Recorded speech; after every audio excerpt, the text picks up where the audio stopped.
দুনিয়ার জীবনের সার্টিফিকেটের বয়স তো এখন 32 বছর। 32 বছর পরে তো এই সার্টিফিকেটের আর কোনো মূল্যই নেই। ওই দেখানো ছাড়া যে আমার একটা সার্টিফিকেট ছিল, এই ছাড়া দুনিয়ার জীবনেই তো মূল্য নেই। আর ধরলাম আপনার মৃত্যু পর্যন্ত আপনার এই সার্টিফিকেটের মূল্য আছে, সেই মৃত্যু আপনার সেই সার্টিফিকেটের বয়স কতটুকু? 60 বছর, 50 বছর, 60 বছর। কিন্তু আল্লাহ সুবহানাহু ওয়া তাআলা যে পরীক্ষা নিচ্ছেন, এই পরীক্ষার ফল আল্লাহ সুবহানাহু ওয়া তাআলা কিয়ামতের ময়দানে দিবেন। সেই পরীক্ষার ফলের সার্টিফিকেট থাকবে আজীবন, খালিদিনা ফিহা আবাদা, চিরস্থায়ী ফলটা এই পরীক্ষা থাকবে। সেই পরীক্ষা আপনি দিচ্ছেন দুনিয়াতে, কতটুকু পেরেশানি হচ্ছেন, কতটুকু সেই পরীক্ষা নিয়ে ভাবছেন। যেমন ভাবে আপনি দুনিয়ার জীবনের পরীক্ষা নিয়ে রাত্রে, পরীক্ষার আগে রাত্রে আপনি ঘুমাতে পারেন না, টেনশন সবকিছু হয়, কিন্তু দুনিয়ার জীবনে কখনো আল্লাহ সুবহানাহু ওয়া তাআলার এই পরীক্ষা নিয়ে আপনার টেনশন হচ্ছে যে আমি কি পরীক্ষায় পাশ করতে পারবো? আল্লাহ সুবহানাহু ওয়া তাআলা আমার তো সিলেবাস দিয়েছেন, রাস্তা দেখিয়েছেন, বলেছেন যে এই প্রশ্ন পড়বে, এই প্রশ্নের উত্তর দিতে পারলে তুমি সফল কাম। আর এই প্রশ্নগুলো একেবারে ফাউল প্রশ্ন, এগুলো পড়বা না, এইগুলো পড়ে সময় নষ্ট করবে, দুনিয়ার জীবন কেটে যাবে, কিন্তু তুমি সফল কাম হতে পারবে না। এটা তো আল্লাহ সুবহানাহু ওয়া তাআলা আমাদের বলে দিয়েছেন। বলে দেওয়ার পরেও আমরা কি একটু পেরেশানি হচ্ছি? আমরা কি একটু ভাবছি যে আমরা আল্লাহ সুবহানাহু ওয়া তাআলার এই পরীক্ষায় একটু ভালো রেজাল্ট করার জন্য, সাফল্য লাভ করার জন্য আল্লাহর আনুগত্যে কতটুকু আন্তরিক হচ্ছি, কতটুকু নামাজি হচ্ছি? এই আমাদের কিছু যুবক ভাইয়েরা আছে যাদেরকে আমরা যখন বলি ভাই আপনাকে নামাজে দেখছি না, ভাই পরীক্ষা চলছে, খুব ব্যস্ত আছে, পরীক্ষা চলছে। কাকে বলছে?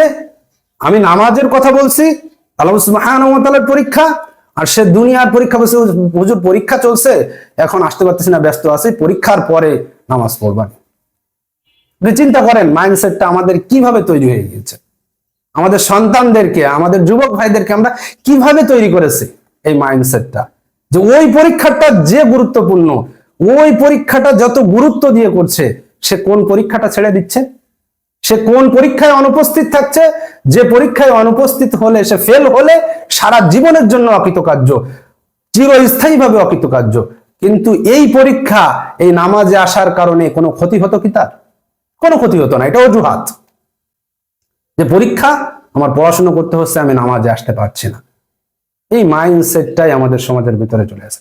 যখন আমরা বুঝতে পারবো যে আমরা আসল পরীক্ষার্থী, দুনিয়ায় আমাদের পরীক্ষা করার জন্য পাঠিয়েছেন, আবতালিহি ফাজআলনাহু সামিআন বাসীরা, আমাদের শ্রবণ শক্তি, দৃষ্টি শক্তি আল্লাহ দিয়েছেনই পরীক্ষা করার জন্য।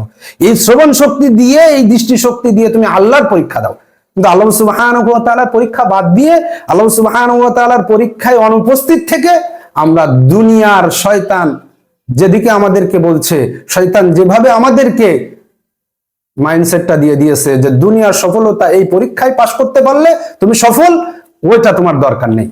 কিন্তু আল্লাহ সুবহানাহু ওয়া তাআলা বলেছেন ইন্না হাদাইনাহুস সাবিলা, আমি তোমাদেরকে পথ দেখিয়েছিলাম, আমি তোমাদেরকে বলেছিলাম যে দুনিয়ার জীবনের পরীক্ষা তুমি পাশ করলে, ফেল করলে তোমার দুনিয়ার জীবন কেটে যাবে, কেটে যাবে, 50, 60 বছর, 70 বছর কেটে যাবে। গোল্ডেন এ প্লাস পেলেও কাটবে, এ প্লাস পেলেও কাটবে, মাইনাস পেলেও কাটবে, ফেল করলেও এই দুনিয়ার জীবন কেটে যাবে।